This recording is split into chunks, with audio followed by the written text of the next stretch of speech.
Greensboro College team. We had a meeting back in December to kind of kick off the workforce discussion on seeing how we could better support one another. They passed the baton to us. So we're going to continue that discussion today, and I'm going to give you a brief overview of who we are.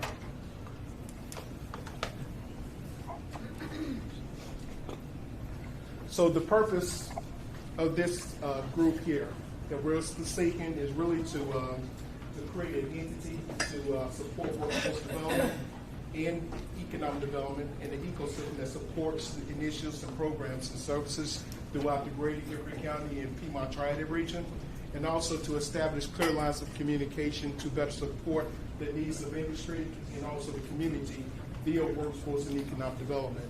So the meeting objectives for the day are to inform stakeholders of the resource heat map and how to support it, but also just to have an open discussion on the challenges and the direction of the workforce system and then next steps. So who are we? GuilfordWorks is the Guilford County Workforce Development Board. We're one of 22 workforce development boards in North Carolina. I highlight 22 because as we speak now, the state of North Carolina is going through a realignment. So they're consolidating a lot of the workforce boards, and probably at the end of the program here, this number will be almost cut in half. But we are part of the national entity of about 550 regional boards that provide oversight for their local one-stop centers, folks call it the American Job Bank. Here in Guilford County, our primary focus is on youth from 16 to 24, adults that may earn less than $16 an hour, and then adult in employer services. And those employer services are sectors that we focus on, are in advanced manufacturing, aviation, healthcare, transportation logistics, but also we have some secondary sectors that we look at IT trades and skilled craft trades. We're a federally funded program through the Department of Labor, and those funds are allocated through the state, through the Department of Commerce, and to the local board areas. And usually our goal is for anyone who's accessing our system for employment, we want to try to get to that 74% of folks to try to help them get employment or connect to employment. Some of our brand names: GuilfordWorks, NC Works, which is a part of the American Job Bank system, and then you see that national brand from when we see the American Job Center Network. NC Works is a part of that national job network. So we'll look at some of the programs that we have. One of the things we want to do is make sure we're helping individuals with career connections, provide career counseling for job seekers, but also the emerging youth. We provide scholarships for individuals who are looking to upskill and go to school for credentials, degrees, things of that nature. But also we provide some wraparound services for individuals to help them complete programs so they can be successful in their career endeavors. And these are just a few of the other things that we assist with as far as job placement. We have HRD classes that we do online here. They really changed a lot based on COVID. We used to have a number of HRD and programs that we had here in-house, but things changed. And hopefully we'll get there again. But we really work close with community college to support those endeavors to help folks get up to speed with their communication skills, resumes, and things of that nature. And then toward the bottom, we also help individuals and employers on the back end. We'll talk about some of the dislocated services. So when companies have layoffs or large closings, we convene those resources to make sure folks are able to transition into employment and hopefully retain that workforce here. And then the last piece, we want to make sure we're supporting our economic development partners. So we have 2 brick and mortar locations. When we look at our comprehensive centers, we have the Greensboro Center, which are located here, but also we have a center in High Point. And then now we've added a new emerging workforce center downtown Greensboro. It's our next gen. A few of our partners had a chance to tour that yesterday, but we're excited about that. And we're also excited about our mobile career center. And this is just a little in-depth look at our mobile career center. This center features workstations with about 10 PCs. We're able to deploy this throughout the county to provide resources, whether it's employment, resource fairs, help employers when they're going through transitions as far as rapid responses, but it could be used for a number of projects. And even outside of the county, we've had requests to utilize this vehicle. So when we look at the Piedmont Triad, and you see Circle, Greensboro, and High Point, GuilfordWorks oversees the NC Work Career Centers in Guilford County. But currently, there are 4 workforce development boards in the Piedmont Triad that support a workforce of over 800,000 individuals. I highlight 4, as I mentioned earlier, realignment is taking place. So unofficially, there are 2 workforce development boards in the Triad. You have PTRC, which incorporates a lot of the Forsyth County and surrounding areas, and then you have GuilfordWorks.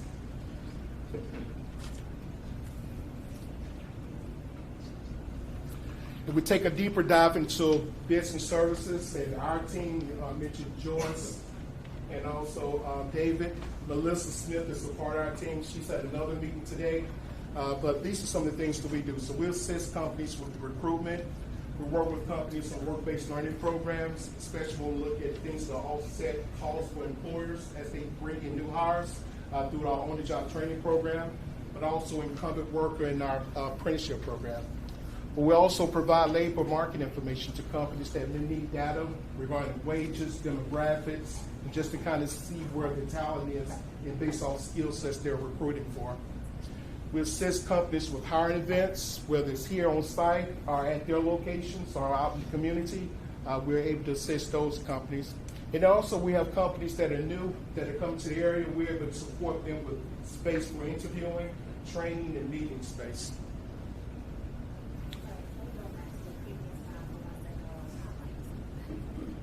So here, where he has the regional support, where 70K job seekers were served in our region last year, in Guilford County, GuilfordWorks served 59,000 of those set. So I wanted to highlight that as well.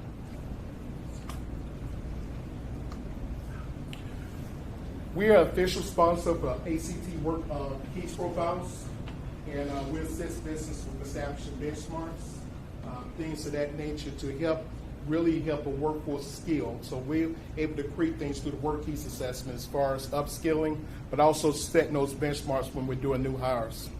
And then we discuss the dislocation services and provide rapid responses for companies that are facing layoffs or closings. Again, work-based learning programs, the on-the-job training program, we reimburse companies 50% of wages during the training period. This could be up to 6 months, and it really depends on the type of job and the experience that the candidate brings to the table.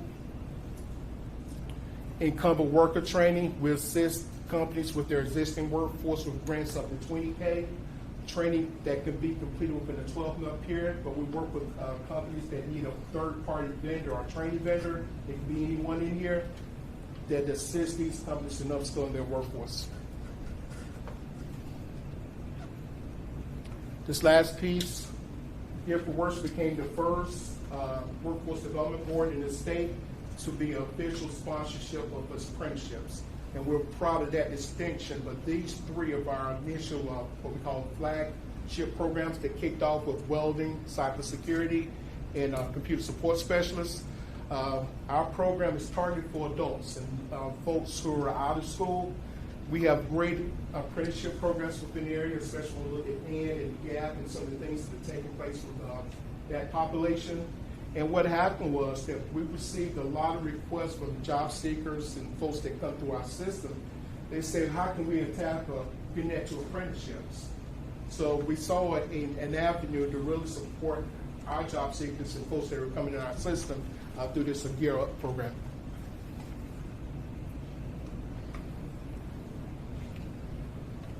And then finally, we support businesses. So these are just some of the projects we've done within the last year or so.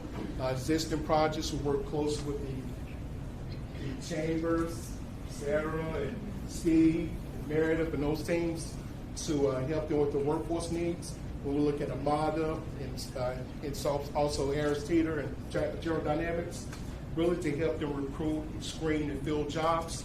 And as you see toward the bottom, this is what we need to tackle, us as a collective. So you see plumbers, they have 1,000+ jobs that are coming to the area. They've already started hiring. Toyota, 1750 jobs coming to the area. They've started some hiring. Boom Supersonic, okay, they're here. The discussion is how are we going to build the pipelines to fill these positions through a tight labor market. So again, when we look at just these three, we're talking over 5,000 jobs. And that's not counting the supply chain that we need to support these individuals or these companies. Any questions?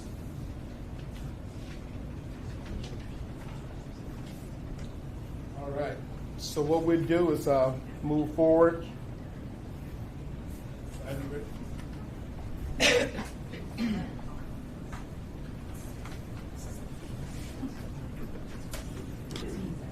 right, while we get ready, I want to just provide an overview of why and what we're going to share with you today.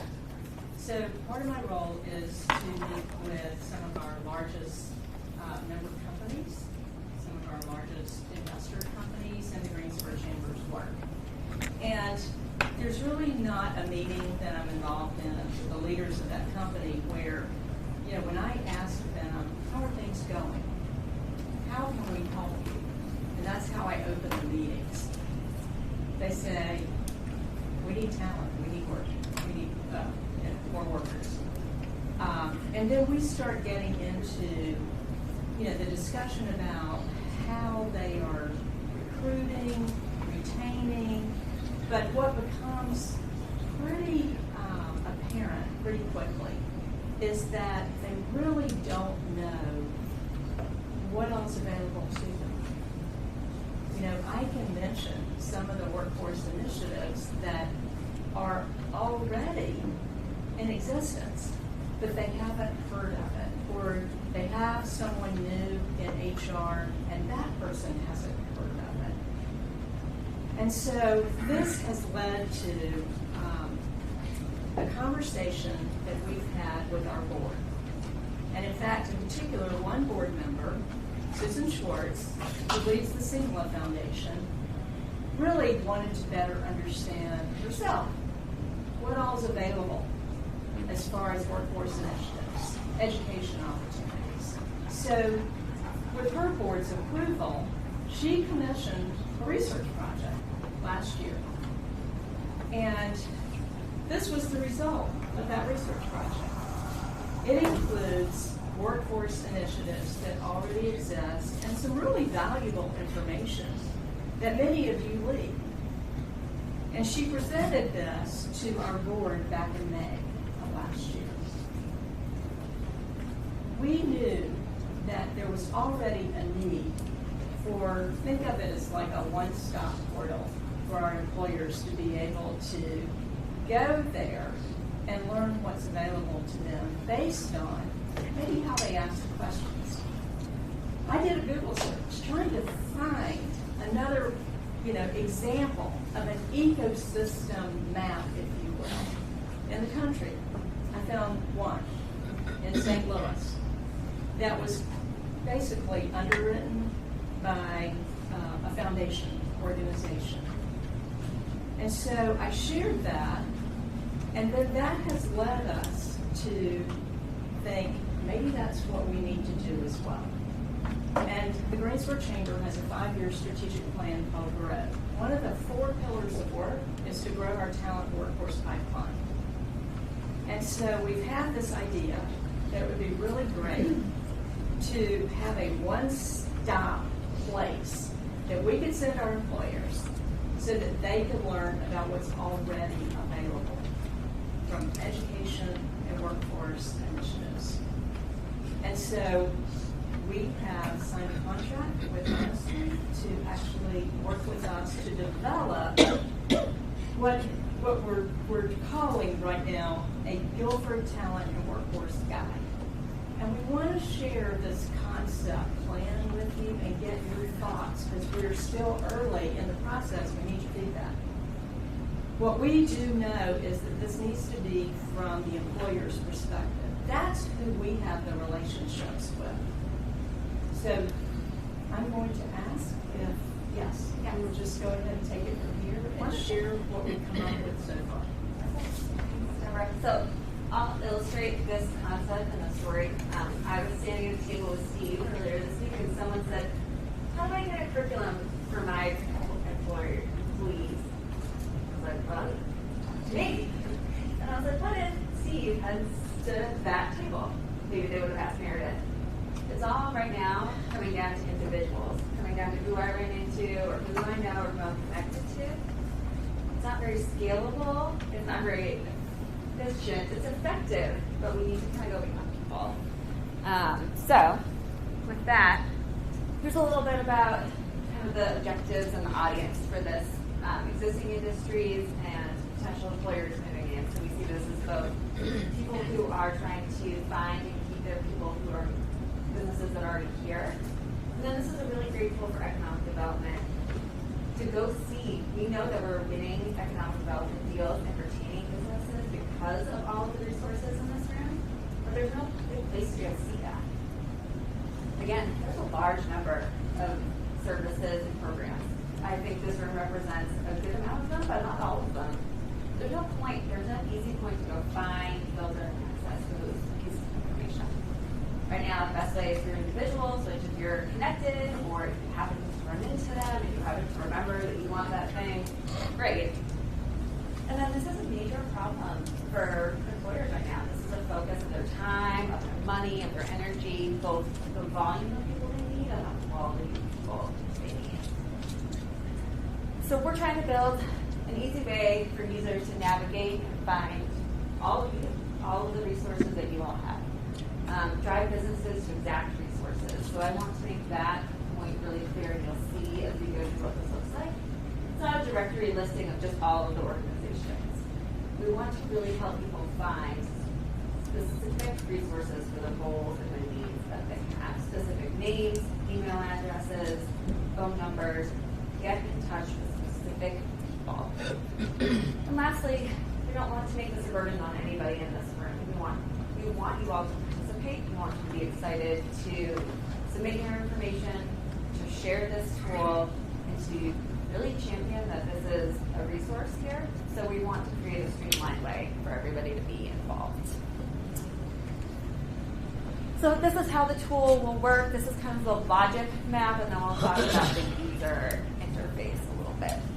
So the high-level categories, I want to find people, or I want to keep people. So breaking it down, focusing specifically on apprenticeships here. So the type of people I want to find are apprentices. Okay? So you'll see a list of those resources. Maybe there's 5, maybe there's 3, but you'll see the list of the organizations. When you click into each resource, you'll see the user will see a specific description and then a specific contact person for that specific program or service. So this is what that looks like. On the left here, you'll see the mini directory card. So that will be in the listing of all of the organizations that offer that specific program or service. When the user clicks into the GuilfordWorks apprenticeships card, they'll read a little bit more about what GuilfordWorks does for apprenticeships, see the contact person, and be able to get in touch with them. And again, we're going a level down than maybe, I know Fred. I've heard Fred's name. I've met Fred. Well, let's get them to the person who's doing apprenticeships. Let's get that person accessible and visible and readily available to people who need them. And let's really help those employers. So what's next? You'll receive a form from the chamber. It's going to be a digital form. A few tips for filling that out. Again, think of employers. When we looked around at the organizations in this room and the ones that would be included, the websites are really great for the job seekers and the workforce, and that's really appropriate. This tool is for employers. So think about how you talk about these services for employers. Break out specific services and programs. We don't want just GuilfordWorks, but it's the specific services within GuilfordWorks that an employer will engage with individually. And then who's the subject matter expert or the leader of those? Who's the best person to educate a business or employer on what you offer in them as the contact for that specific program. Again, we're trying to really make this efficient and effective for the users and for you all, and help get people to the right place. We're going to take this, we're going to finish the design and the layout, and we're going to publish and share. We're really hoping that you all will not only contribute your information, but share this as well. We know that people come to you with not quite the right need, and I know a lot of times just because of the nature of who you are, you probably say, oh, call this person, or oh, I'll look it up for you. This is going to be a really great tool to say, go here and find that person, right? You can go here and find multiple people. So we really hope you engage with it that way. I think we'll pause for any questions or thoughts on the tool itself, and then we're around as well as everyone. So we would love for everyone to participate. And as we've said, there are other workforce initiatives that we need to also include. Brainstorm Chamber does not plan to put our logo on the sky because we want everybody to see it. We do plan to house it on our website because it's a living, breathing guide, if you will. We don't plan to print it, per se, and distribute it because the moment you do, it becomes obsolete. So because we want the information to always be current, it's going to need to live on the website. Now, that also means that we can create URLs for Guilford Talent Workforce Guide to go directly there. But again, we had to figure out where does it need to live. And so it's going to live on our website. The URLs can absolutely be used just to go straight to the guide and not have to maneuver through the Brainstorm Chamber website. We're also building in the capability, should others beyond Guilford County, as part of our Eastern Tri Workforce Initiative, if the other counties are interested in, like, how could we set up, be a part of this, we're building in that kind of flexibility as well for future scaling, because that could become a more regional tool, which would also be wonderful. But we're starting with Guilford County, and so yeah, we'd love to hear any thoughts that you have about this. What do we need to think about? We absolutely just cannot. It won't be very useful to an employer, and Manuel knows that I can pick on him a little bit. Just have a link directly to gtcc.org. That will not help the employer per se. So that's why we want to be more specific. For GuilfordWorks, same thing. We need to actually target the programs. The reason we want to add descriptions, I run into this in my conversations with our employers all the time. They use apprenticeships and internships interchangeably. They don't really understand the difference. That's why there really does need to be a little description, if you will, so that they absolutely understand, oh, yes, this is what I'm looking for. And two, going directly to a person who can talk to them about the apprenticeships, like Anne, means everything. So we're just trying to make it easier for our employers and give them a central portal. That's kind of how I think of it, to go to where they can find everything and then go find the direct contact to have further conversations. What do you think? I'm just curious from when you enter your information, say you're an education provider, I'm assuming you get like a login access or something that if you need to update it, if something changes in the program, how does that work just from an efficiency standpoint? Just because that can change tuition costs, program information, seat availability. Sure, and I don't know that we'll go down to things like program costs and seat availability because it's not necessarily common across all the different resource types.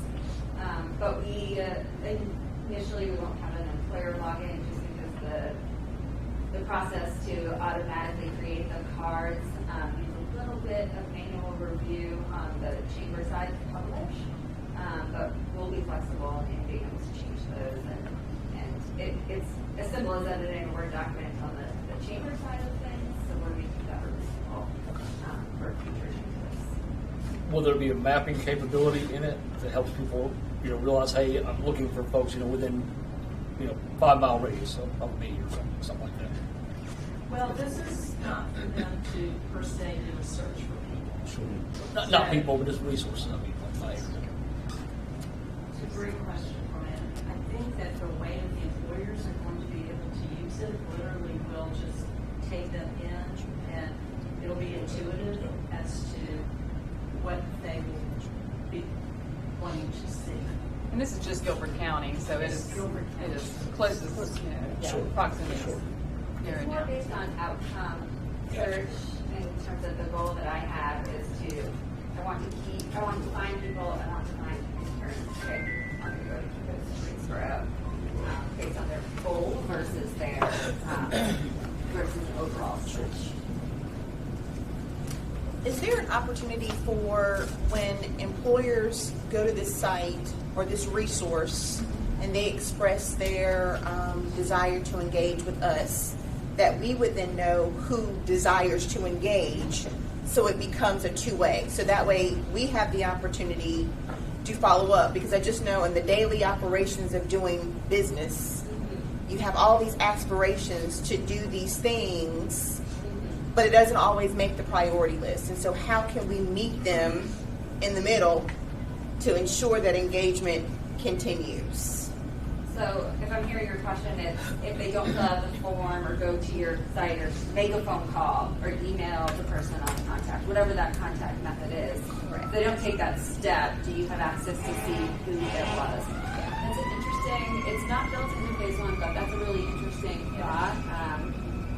There's some obviously privacy things with identifying people who are not self-identifying on the website that we want to think through, and who owns those pieces of information. But Right. And it's something because we we should are do. an economic development organization, we can have potential prospects that would go to that guide. So I'm not sure that that might be possible at this point. We would have to think very carefully through that. Because we do want it to be used for economic developers. Anonymity is important, and not the anonymous portion, I think is important.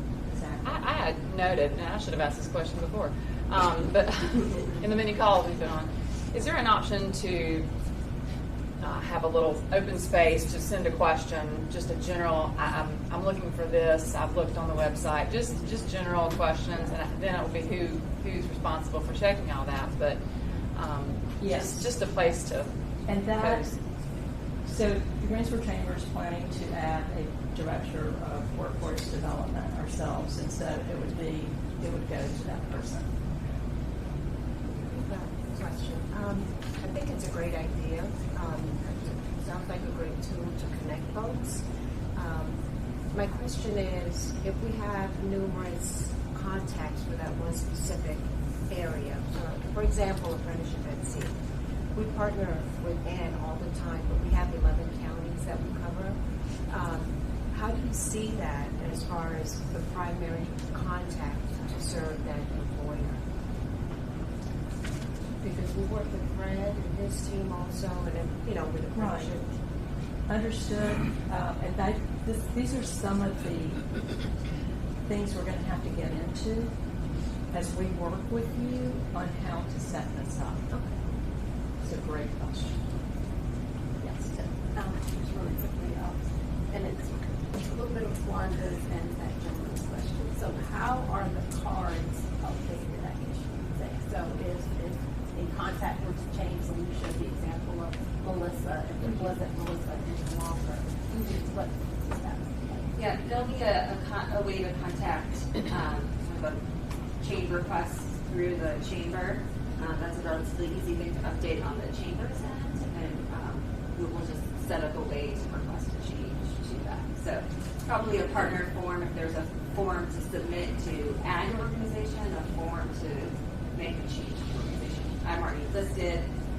I'd like to change Melissa to my new.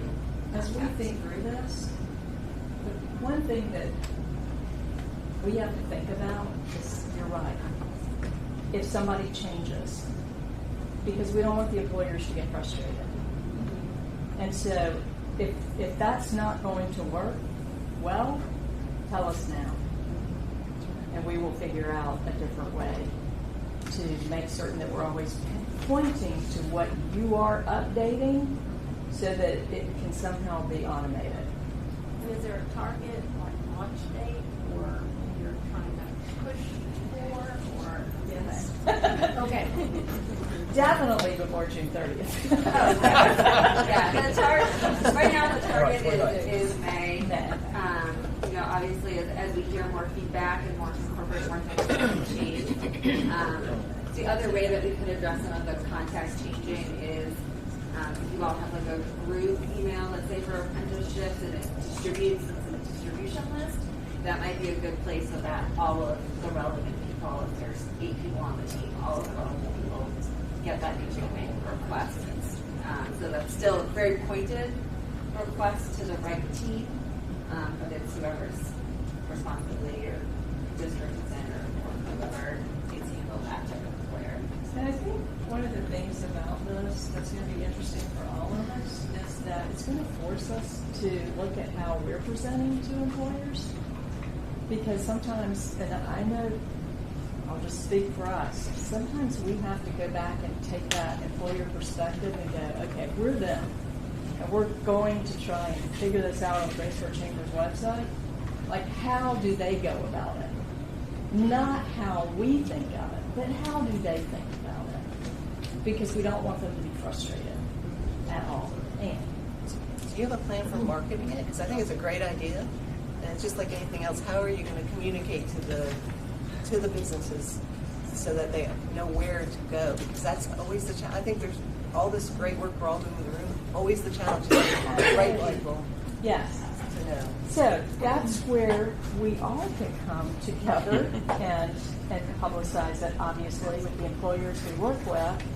But because Action Greensboro is also doing a special industry survey, we're going to collaborate together, because when those results from that survey become available, we're trying to time things to where it's all at the same time. And I'll just say, Cecilia had a great idea about setting up a new LinkedIn account to do kind of a group where it literally, you know, it would be a great place to put the link to the guide, but also that would give us a place to promote what we're doing as a group as well. So we've started thinking about how we market, how we approach this in a new way for our employers. We know that we need to address their needs and concerns, and we need to make things as easy for them as possible. We do have an Eastern Triad Workforce Summit on March 21st. We will not be ready with the guide at that point. But I will say that because folks are registering for that summit, you know, it's going to give us already a great group to kick that information out to when it is ready.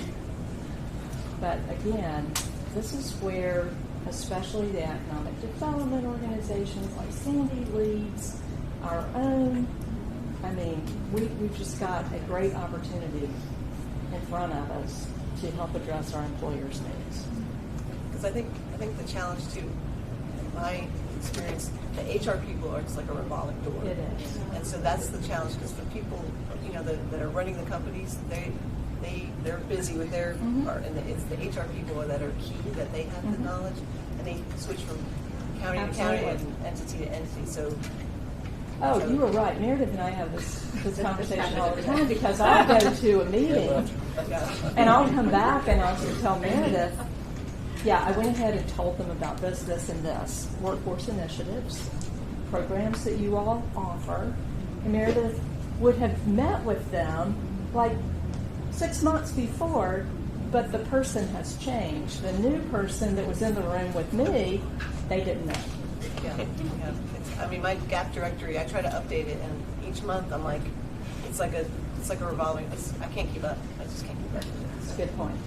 Absolutely. I think Meredith and I talked about there's going to be habits If you're going to an employer visit, it's pulling it up. This is going to be mobile friendly, pulling it up on your phone and showing people the tool, being proactive about showing employers in the environment that they're in, showing them the tool. We talked about putting it in email signatures, I think, for appropriate people. I think that could be a really helpful tool as well. Question and statement. First part of it is just kind of piggyback. If the cards have the contact information on it, if it has a link to wherever that information needs to go to, I feel like the company can keep that updated. So That's that how I should have, feel. to me, that would take care of the updated information on a constant basis because it would be their information. to You and update. I agree. The second part of that is there any accountability to these employers? One of the things that I keep hearing over the years is we need. I'm looking. We don't necessarily know what they're looking for, and we're not going to click on 1,700 right. jobs to figure out what the requirements are. Right. What are they doing to help us streamline the pipeline to them? Because in these meetings, it would be nice to have a HR representative here to say, hey, I've got, out of those 1,700 jobs, 300 of them only require a high school diploma, or 200 of them require a credential. We have the people who can tell them who those talented people are in that high school, in that place, but we don't know exactly Right. what those requirements are. That's a great point. So at the Workforce Summit, the third morning session, Chris Zornick is going to come in and talk about how employers are recruiting and retaining. We've got a Zoom call with him next week, so I'm going to bring that up so that maybe somehow he can help address that with the employers in the room at that breakfast as well. Deborah, can I also just do a little plug for our survey? That'd be great. I was like, that's a great segue. So Action Greensboro, and I'll ask you to kind of rewind your clocks back for those of you that were in the region in 2016. And so if you remember the Triad Talent Alignment Strategy that was launched in partnership with PTRC, Piedmont Triad Partnership, the Greensboro Chamber, and Action Greensboro, it was looking at sort of the landscape of talent and workforce needs across the 12-county region. And so we launched that in 2016. A component of that included an industry survey that asked local industry partnerships, specific businesses, what are your needs in terms of talent? What are the degrees and credentials that are necessary? What are your wages? What are the skill gaps, whether those are soft skills or hard skills? That data was really instrumental in pushing a lot of things forward, like Guilford County School CTE programs. A lot of the work that we all do was informed by that data. So Action Greensboro, looking at sort of where we are right now post-pandemic as things are shaping sort of the workplaces in a really different way, we thought it would be important to replicate that survey, but then also include some more contemporary factors around remote work and teleaccess and how are people being able to collaborate in terms of skill sets virtually. And so we are launching a Guilford County, what we're calling is a talent and workplace survey. That will be launched next Wednesday. It will cover the county. It will ask questions specific around skill gaps, degree and credentials that are necessary, the challenges that they're facing in terms of recruiting and retaining talent. And so that survey will be live from February the 15th to March the 31st. I've already had a great conversation with Brian to send that out to his business partners in High Point. I told Mac last night I was going to email him and ask him to do something today. Well, Mac, that's what it is. And so I would love for all of you, we have a template email that we can share with you to a direct link to the survey. And we will send that. Hopefully maybe Fred can help us get that out to this group. If you can share the survey with your business partners, and ask them to participate in the survey, and then we'll be able to aggregate that data. We'll be able to slice it by industry and look at the talent needs by industry. We'll also be looking at it by geography, and so that information will be helpful to everybody in this room. And so we would love your help getting the word out and really encouraging participation. We do have some fun raffles that'll be happening once a week, so maybe that'll encourage people to take it. And so I just wanted to give kind of a commercial for that and really ask for your support getting the word out. I got two things. I want to go back to his thing, but I'm going to do yours first. Did you just say you want us to send that out to our contact list? Correct. And then Meredith's going to send the same thing to her contact list. Correct. It's going to be a lot of the same people. Do we want them to get it 3 and 4 times? I don't think it's a bad idea. Probably so. Yes. I kind of lean the other direction. I think it's a bad idea for them to get the same thing 3 or 4 times. I've got multiple company contacts. Yeah. So they'll We just got have to- the same list, so if we send it, they aren't real happy about surveys to begin with, because we survey every day. Yeah. So if they get the same survey 3 times, then So we are very specific in the survey about who the appropriate person is to take it. And so on the first, I think the second page, it will ask you a specific question of, have you been involved in a hiring process in the last 12 months? If you say no to that, you're kicked out of the survey. We want people that are really engaged in the hiring process, that are in touch with talent and workforce. And so they may get it 3 or 4 times, but really, I think we might be able to space it out, and we're happy to talk about how we do that. But my initial reaction is we're going to have to push people and really nudge them to take this survey and find the appropriate person to answer those questions. I can always say you may have gotten this from some other of our Yeah, workforce yeah, partners. Change that you have gotten it 7 That's times likely. already. well, I'm still going to stand on the other side of the fence, because if they get it, it doesn't matter whether you put you may have gotten this or not. It sounds like we're being lazy on our side by sending it to them 3 times. The same thing. I mean, that's just me. You can do it. Again, I won't be offended by not getting my way. So. Could we put a link to the survey on our website? Absolutely. To prevent us Yes. having to send it out? Okay. Absolutely. Steve, I understand what you're saying, but how do you combat that? Somebody's got to look for duplicates. I don't have How's an answer. I just have everyone- questions. That would take too long. Like, you know, we started 6 months ago, but who's going to do that? Because you have so many different people sending the list in. But I do think if you do send out the link, encouraging someone to talk to others in your company to coordinate the completion of that survey could definitely help. Back to the question of the tool, we are going to talk to, as we get a little bit further along, we are going to have employers' voices heard in the specific construction of the tool as well, because we're big advocates of hearing the end user, and before we go too far, we really need to have that kind of conversation with them about, are you going to use this? Is it set up in a way? When we did do the Greensboro Chamber website, we learned very quickly that it's all about what I'm trying to do. And I'm really concerned about certain other things or branding or anything. I want to go do this thing and I want to go here and do it quickly. And that's a lot for this tool. I was going to ask if there's a way that we could use this tool amongst ourselves to help answer some of that. Now, use an example. Absolutely. Boone is a good example. I've already met with Boone. I've already talked to them about the different categories of all those 1,750 jobs and what they need and the different levels that you were talking about. So is there a way that this tool will help us share that kind of information within ourselves? Yeah. It'll be a great resource for that. Okay, next step. Yep, so we are wrapping up the form to start collecting all of the information. You'll receive that from the chamber, specific. It's going to get really specific so that we can point people to the right places. All you all need to do right now is fill out that form when you receive it. We will continue finalizing the design and the building of that tool.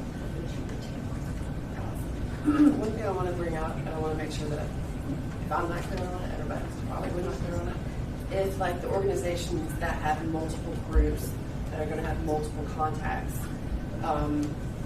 If you want, the way the filter is going to work for this tool, if you want someone to be able to quickly find one of those groups within your organization, if I'm understanding correctly, you should fill out a form for each of those subgroups so that the filtering will work. Like if you have like the Gear Up apprenticeship program within GuilfordWorks, if I want someone to be able to find that quickly, should a form be filled out for that and as its own discrete thing? We are still working through exactly. I think it's going to come down to the point of contact. So if there's one person in charge of multiple programs and you want people pointed to that person or that email address or that landing page, that specific place to contact a person, I think it's going to come down to that, but we're still working out the way to make it easier for you all, but easiest for the user too. So that's probably kind of the last detail of the form is without asking everybody to fill out multiple forms, but there's a good chance that if you have multiple people in your organization responsible for different programs or services, multiple people will be filling that out and describing what you offer an employer. I can use what Fred shared as an example. Yes, we would want to go straight to the adult apprenticeships, straight to the incumbent worker training, straight to, next gen. So yes. Once people do their search, and in the example for GuilfordWorks, it landed on Melissa's name, might there also be a, looking for adult apprenticeships, contact Fred, or, would there be something just to promote and just bring awareness? Employers may not know that these other services exist. Potentially, we're trying to avoid the confusion, Right. Trying to figure out the best ways to do that. There most likely would be a link to the page on the GuilfordWorks website that talks specifically about apprenticeship, which is a good place for them to go find adult apprenticeships and other programs like that as well. A big way that I will use this tool, for example, I met with about 20 companies in January. We always talk about workforce. We always ask what you're currently doing. We share resources. We talk about, what about this? I'm trained to think, okay, you mentioned that, I'm going to suggest this possibility for you. This is a great follow-up to that meeting. I'm going to pinpoint a couple specific resources, then they're going to be writing their names down, and I'll say, no, I'm going to connect you, after our meeting today. But now I have this capability, I can still do that if I want to, but then just here are those folks in addition to some other resources as a follow-up. I think that's It's a a good big, takeaway big piece. part. Yeah. I'm still going to have a personal interaction and pinpointing what some specific resources are, but this really showcases what's available and gives them a solid resource to refer back to. So. I guess it's like a virtual one-pager. It is. It's 25 feet long. Okay. My head is not going to Yeah. Yes. Have you thought about meeting with the HERMAC group, the local human resource management group, and presenting it to? Yes, we are very close to that. Great. It's a great suggestion. Yes. When it comes to the form data and the search functionality, is it going to be a keyword listing where they put in keywords that they're looking for, or is it going to be probing questions? Just wondering, when we're putting in our form data, how do we match up to what their expectations are without having to go through multiple clicks to get there? Yep, so it's going to be both probing questions and like a filtering system if you're looking for certain things, but not necessarily an open search, which kind of defeats the purpose of just search, right? That's basically just creating Google inside of with a workforce development wrapper on it. We really want to help guide people to the right spot versus it being open. So it will not be keyword based, and we'll provide specific instructions about the form and what needs to be included. But everything's worried about. I want to show up under this keyword so that match up to that. And we'll do testing with employers to get some feedback from them as well. That's part of the process. Deborah, we can always do a virtual call with a number of employers from our connections to just go through that once we're ready, just to share it with employers that way. So there's lots of ways.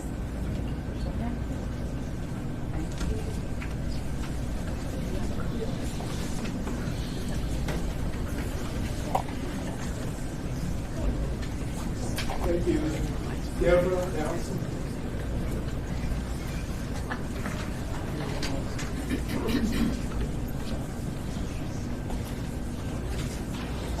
All right, so before we wind up, we really want to start a open discussion just to see what the challenges that we see within this region as far as workforce. And you should have received some questions through email to kind of get a head start. But we don't look to solve and conquer everything today, but we really want to open that discussion. So this first question, what are some of the top issues the public workforce system should address in a new, inclusive, futuristic system? What do you see?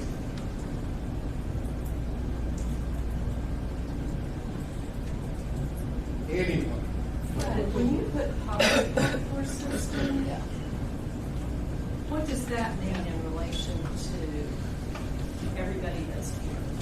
the word public, is it Yes. GuilfordWorks or North Carolina or NC Works? Well, it's a combination. So we look at the public system, we look at the GuilfordWorks Workforce Development Board, but we look at our training entities, the universities and colleges, the K through 12 system, the broad system as a whole. So the entire Workforce system. So one of the things we talked about earlier was really establishing clear lines of communication, which I like the discussion we're having, especially when we look at this virtual piece with the heat map. And some of the questions that we're having that's going to really, I guess, magnify the employees that have some of the same questions. It really helps us to establish communication, points of contact. Could that be a piece as far as meeting this, answering this question? And that's one component. What are some other things that you see that needs to be included in the check? I mean, I think equity across the whole structural elements is going to continue to be a major aspect. Because, yeah, I mean, I think obviously you know GuilfordWorks is doing some incredible work in that space. But when you unpack the whole workforce system and really look at education, higher education, K through 12, the issue of equity is really still not as navigated as you would expect it to be. And obviously there's political ramifications, there's legal ramifications, there's some cases before the Supreme Court that could upend higher ed as you know it with regard to equity. But the issue is not going to go away. And I think if we talk about inclusion in a future system, we've got to view it as both a present system but also a future. But if we don't bring more equity into every facet, we're going to leave a lot of people behind. Anyone else? And maybe to continue on that, my thought, this is great, and I love what you guys are doing for employers.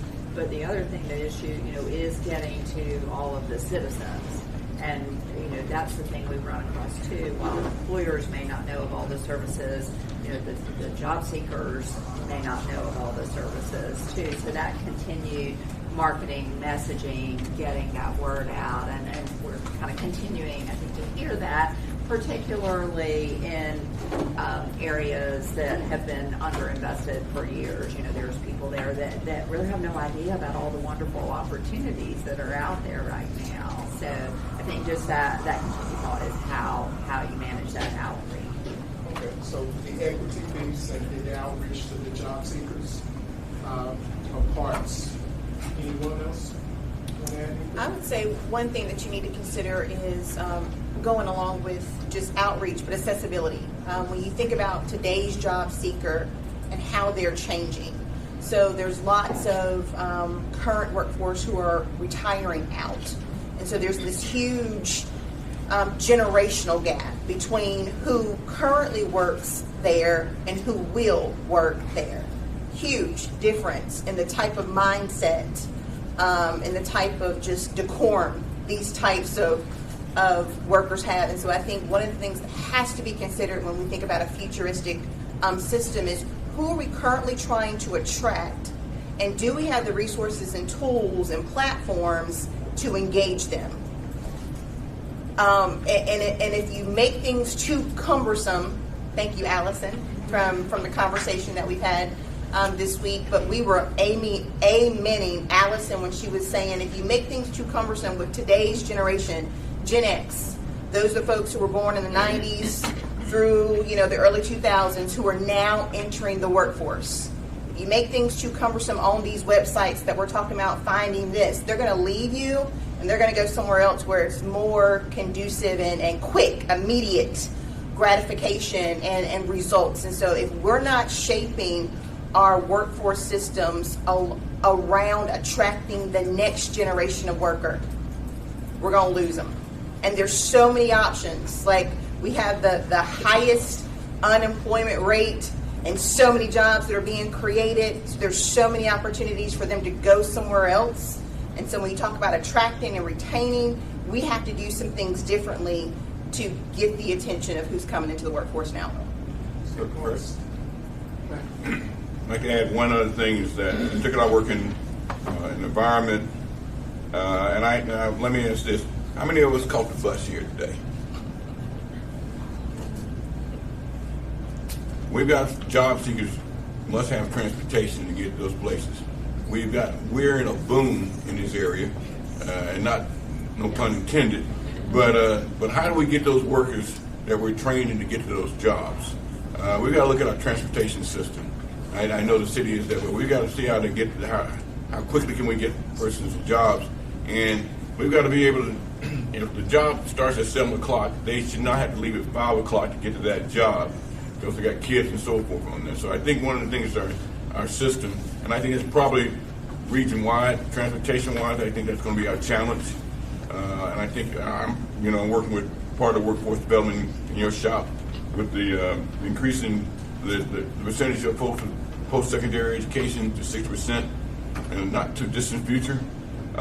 So I think we certainly, that's one of the physical things. I think equity is an issue as well, but how do we get them there? And we are not a mobile community. We love our cars. What about highways, roads? Yeah.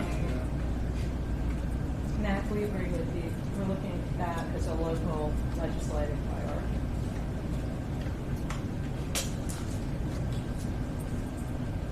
Anyone else before we move on? I would just share the same thing we talked about, and you mentioned this earlier, the idea of awareness on both sides, right, for the job seeker and for the employers.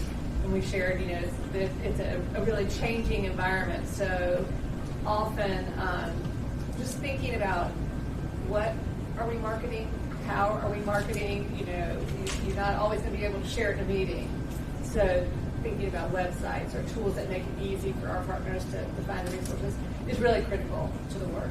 So I think, if you're going to be futuristic, same way a student, wants to quickly look and see, okay, I'm going here tomorrow, this is how I get there.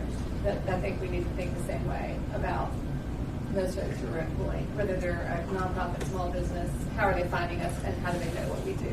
And how do they know the talent that sits right here? Do they know it? So. Since we're talking about information sharing, can you all share how you all communicate and or convey about the services and the offerings and opportunities that your respective organizations have?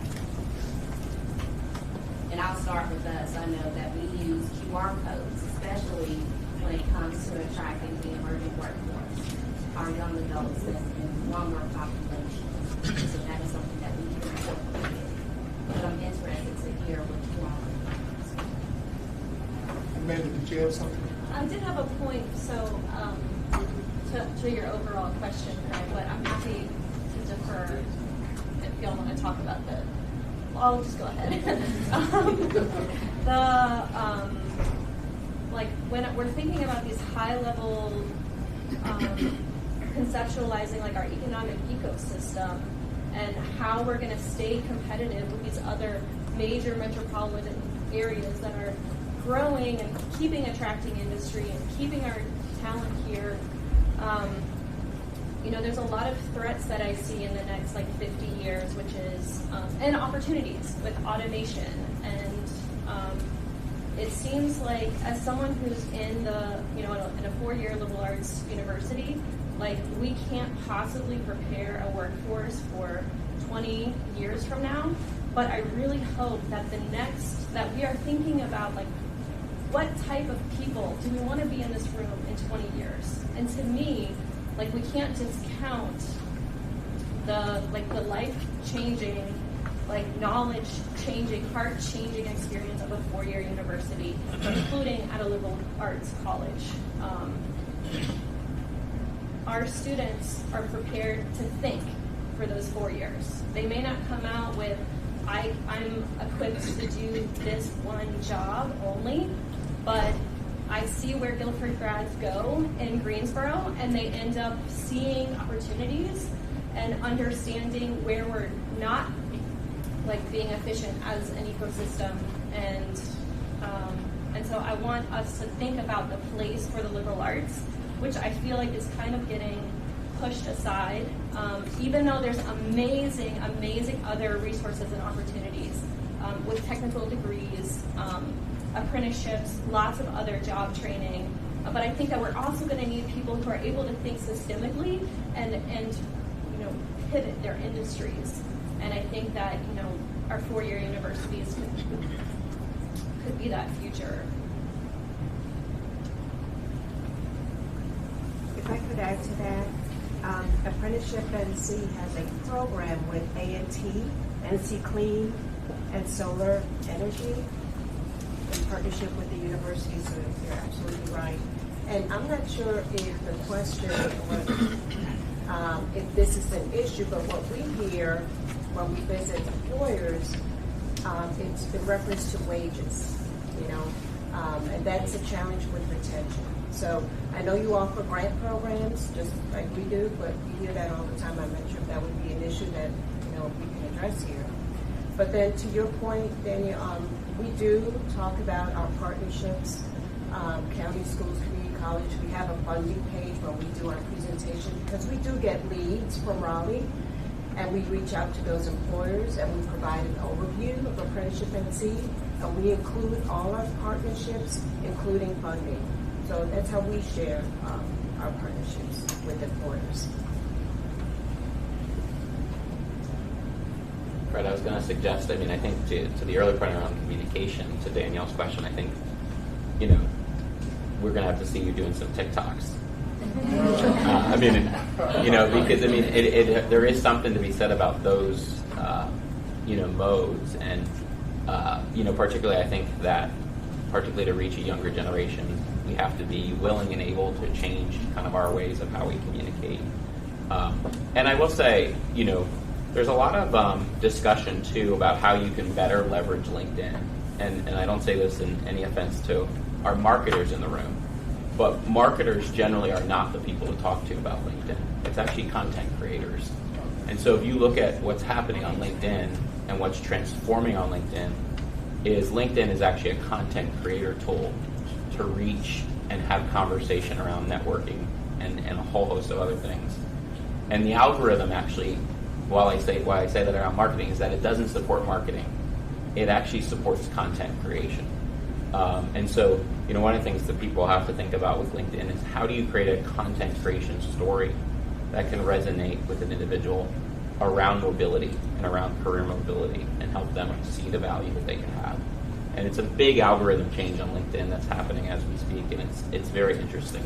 Are you connected to any influencers or those contact folks? I am. Okay. Yeah, it's very interesting at the national level what's happening.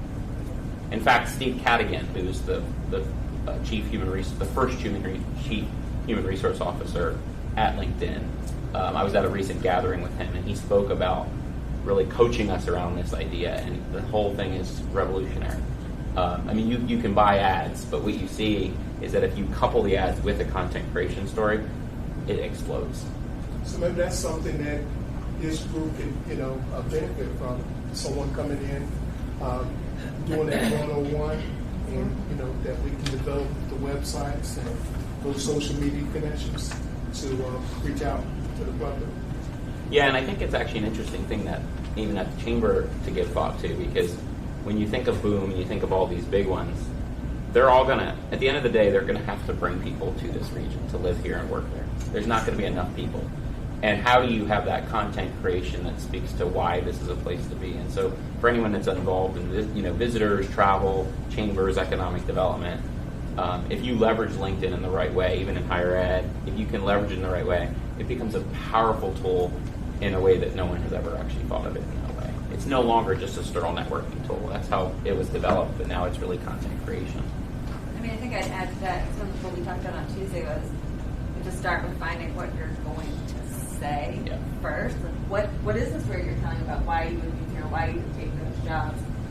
I talked with an employer last week. I found out a lot of my employees went to a job fair for an employer in a different state, and they had a really good story about why you moved there. It was like, it was Alabama or Arkansas, or it was like, I don't know. There was a lot of reasons that they had. And he was like, I found out that they were recruiting away from here to there. And he was like, I don't know what our story is about why you stay here and why you move here. Well, there is work going on through the Piedmont Triad Partnership. We talk about the Carolina Core, and there is a campaign that's coming about more in the core.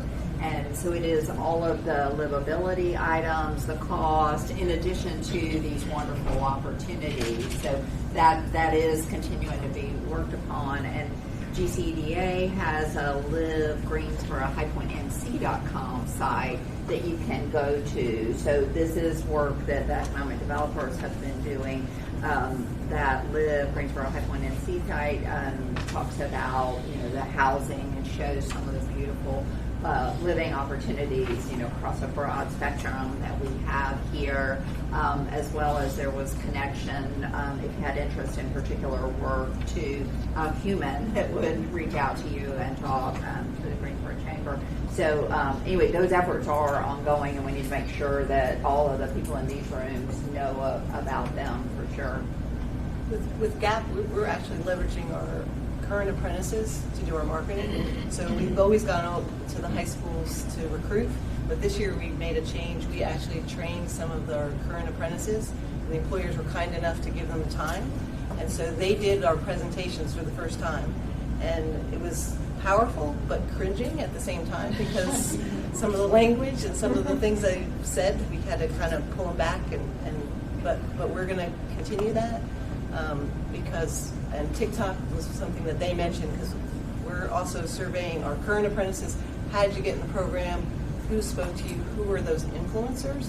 And so the social media, we're actually going to have some contests within to get students to get people more involved in their community nights going forward, and have them do a TikTok at the first one to try to get more in. Because like for GAP, for instance, we have over 100 slots this time. And looking, our application pool closed, so we have 100 youth apprenticeships that are fully funded here to keep our talent here. We're really excited about it. Well, we only have, I think, about 187 applications that are completed that fall into that category.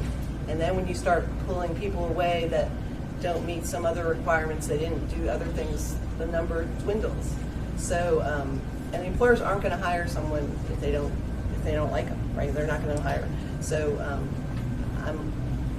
I hope we fill those 102 with the pre-apprentices, but we have to get the word out. And if you break it down, we've got 28 public high schools here, so I have 180. That means, if each high school could give us 10 good applicants, that's not really asking a lot, right? 10 good applicants, that would be 280 applications. We should have 280 and we have gone to high schools multiple times. We've gone to senior nights, junior nights, any career fairs, anything. We have gone, brought apprentices, employers. We have done our biggest outreach this year, and we still only have 187, and we kept it open. And even when, once we shut it down, I still have people saying, oh, like yesterday, 10 different people reached out to me. I didn't know the deadline closed. Can I apply? And it doesn't matter when that application closes. There's always people that said, I just heard about it from my neighbor. So we're doing our best, and the school system has been more than generous, allowing us to take time away from classrooms. The instructors have invited us in. We've been multiple times, and the principals have pushed it.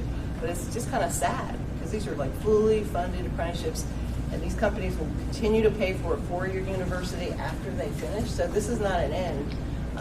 And so, leveraging what the stories are, that's one of our focus this year, is to get those stories and get them out of the success stories about, that 20-year-old that purchased her first house for her family, that, moved from a trailer and now is in a house. Like, there's just amazing stories out there, but we're not sharing them with anyone. So we feel like leveraging the ones that are having success will help, and the students to see themselves, because, basically, most of the GAP employers that are involved are white males, white middle-aged males. So when we go to the school and say how wonderful it is, they're not going to listen to us. So it's really nice to see the kids, or I call them kids, but the apprentices who are involved and really, can speak their language. Like I said, it's cringeworthy sometimes the way they speak about things, but it speaks to the students, and it gets those students involved.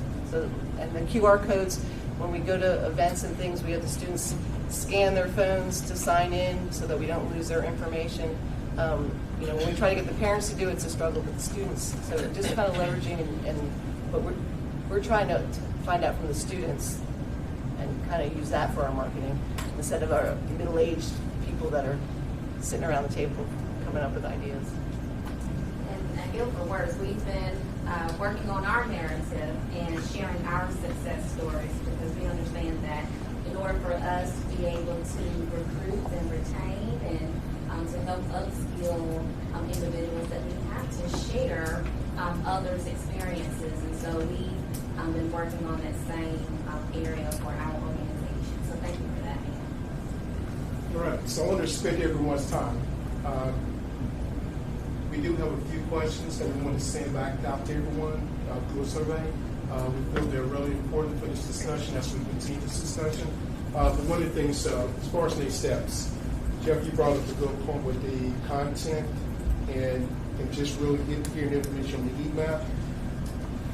We'd like to convene or reconvene this group at least a minimum quarterly, if that works for everybody, or every other month. What's your feeling on that?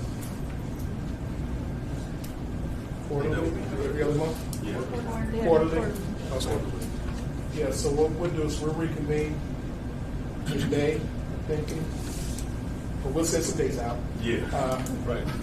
But also, we'll probably get a good update on where the heat map is, but also have some good discussion and some other feedback. You're talking about next steps, and I had a thought I was going to mention before, but this would kind of may go with the next step. Going back to one of your earlier slides, the one where you had all the companies on there, we continually talk about like Toyota and Boom and needing to do something for those. I think this is my thought, well, by the time I get through talking today, everybody's going to think I'm the designated contrarian today, but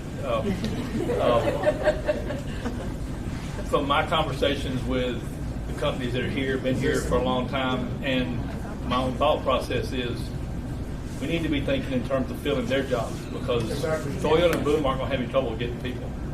They're going to steal people from everybody, and so we're going to need the ones who lose people are the ones who are going to be hurt, and that's where we need to make sure we're concentrating as well. And they listen to our conversations as well. If we send out something that says we're working on how to provide employees to Boom, they won't know what about them. Why are we being left behind? Nobody's thinking about us. And, so I want to make I think that would be something from a next step standpoint. We need to make sure we're serving, and even if it's just takes on a PR role, we need to make sure we're including them, and not just speak of Boom and Toyota. Sandy and Sarah and the chamber are keeping us busy. So what we'll do is we send out some information. We'll get the rest of the questions answered, and so we can really speak to point the next time we meet. Also, we'll look at who needs to be at the table that you don't see now, and share that invite with them, because we want to make sure we're having an in-depth discussion.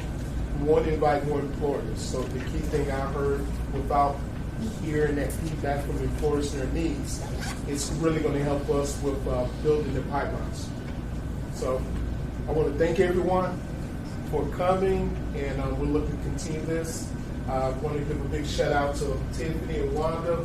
They have held our hands through this apprenticeship program.